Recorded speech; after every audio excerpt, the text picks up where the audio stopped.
Yeah, I mean, this is always a huge game, and especially when you consider that both Bellarmine and Mitty have reached CCS championship games a year ago. You know, they're always teams that are contending in the league, and which is also interesting because this league is probably the toughest league in Northern California. The smell of baby powder wafts through the air. The Bell's Blue Crew is here, of course, and we're so thrilled to be. Will only open things up to a certain extent because of the nature of their offense, but interesting to see what he can do. 7:30 left to go in the first quarter. 1st and 10 from the Monarchs 21. And the inside handoff, and a big hole. Touchdown, Bellarmine. Antonio Garcia, the senior, with the 21-yard scoring run. And you could see what happens when just a little bit of an opening is created by that offensive line. The Bells certainly have the speed to make it into a big play. 21-yard score for Garcia. Justin Malone is the long snapper. Sam Vogel on to hold, and it's Cole Bunce for the point after. It's good. 7:16 remaining in the first quarter, man. Mitty had trouble its first couple series, and then all of a sudden they've just kind of found their way. And this is, you know, talk about finding an identity. I think they found their identity in this half. Out of the timeout, Sarah going end zone. Cairns with some separation, and they're going to,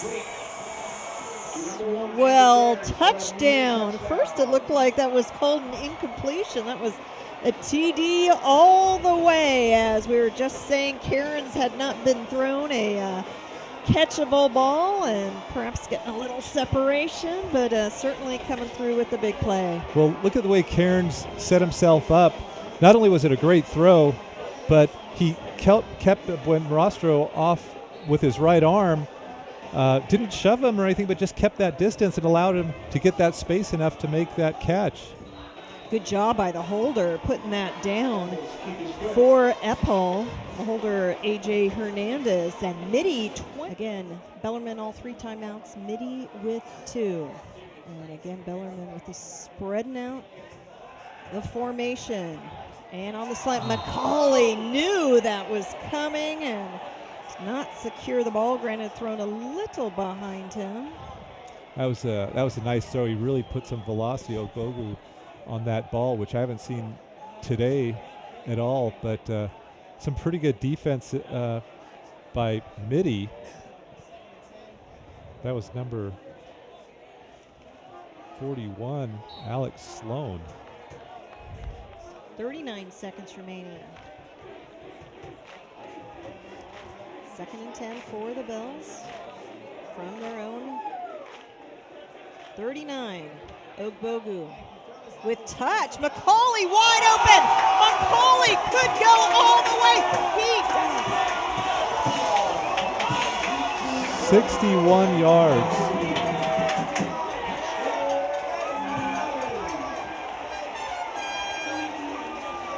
Well, we were talking about big plays, a big play offense. That was not quite part of the regular arsenal for Bellarmine.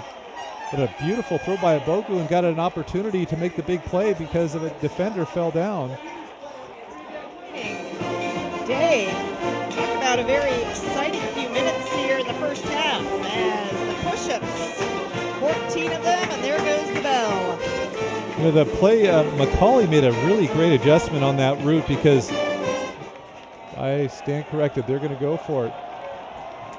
It's 4th and 4 at the Bellarmine 14. 7 minutes remaining in the quarter.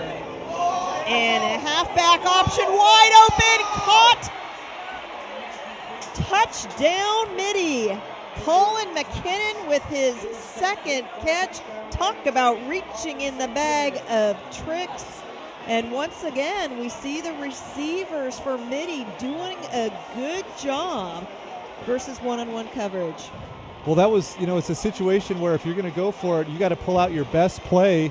And that's what the Monarchs did, totally going against the grain with anything that they've done today with the option pass. And it looks like that was number 80. Back in San Jose for the CreaTV Sports post-game show. Bellarmine tying it up in the third quarter thanks to the 1-yard run by Fernandez. Yeah, and that was, they were down by 2 touchdowns. So when the Bells tied it up, it looked like the momentum was on their side. But then an interception by Ryan Sutton of Mitty was one of 2 turnovers that Mitty would, 2 takeaways Mitty would get in the second half, and they both were huge for them. Bellarmine's defense did its job for a while, but again, Mitty had too many opportunities. This was Jacob Bergstrom with a sack. Yeah, and Bellarmine holding Mitty scoreless in the third, just as it did in the first. But then this halfback option as McKinnon brings it in. On 4th down, too. That was a big play because that ended up being the go-ahead score. And then Sarah, tired of being sacked, breaks loose. This is a 51-yard run. And that essentially was the dagger. But although Bellarmine still wasn't done yet, and it was probably too early to write them off, but a big pass here from Dogbu to Macaulay, a great leaping catch, which set up Bellarmine's 4th touchdown. And then it was, Macaulay. I mean, when he and Ogbogu were on the same page, boy, were they successful. Yeah, and there was so that brought the Bells within 35-28, but Mitty was able to run out the clock after that. And for a team, it's always fun to hand an undefeated team its first loss. But, David, this was final score, Mitty 35, Bellarmine 28. Thank you so much for joining us on CreaTV Sports. We'll hope you'll tune in throughout the season as we'll have more high school football and volleyball for you here in the 2015 school year. On behalf of the entire CreaTV Sports crew and my partner tonight, David Kiefer, I'm Kirsten Fairchilds. So long from San Jose, Mitty winning the battle 35-28 over Bellarmine.